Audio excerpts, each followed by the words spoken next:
In the 21st century, professional rodeo has evolved into a highly regulated and carefully supervised sport, entertaining millions of fans around the world. As codified in its 237-page rulebook, professional rodeo provides specific and detailed procedures for the care and supervision of all horses, bulls, steers, and calves which participate in competitive events. Licensed veterinarians must regularly supervise the stock.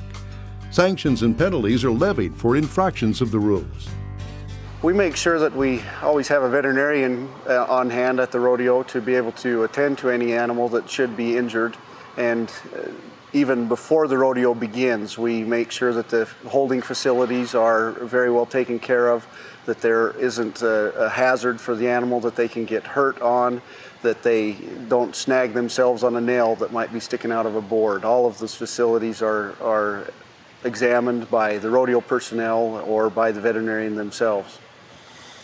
In recent years, the PRCA strengthened its rules to require that a veterinarian be on site at every competition sanctioned by the PRCA.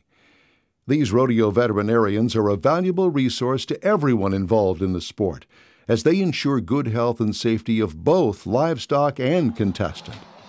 On-site vets working with the rodeo committees have helped keep injury to animals a rare and very infrequent occurrence. The bylaws that the PRCA has in place for the welfare of the animal is something that is very important and that is not taken lightly.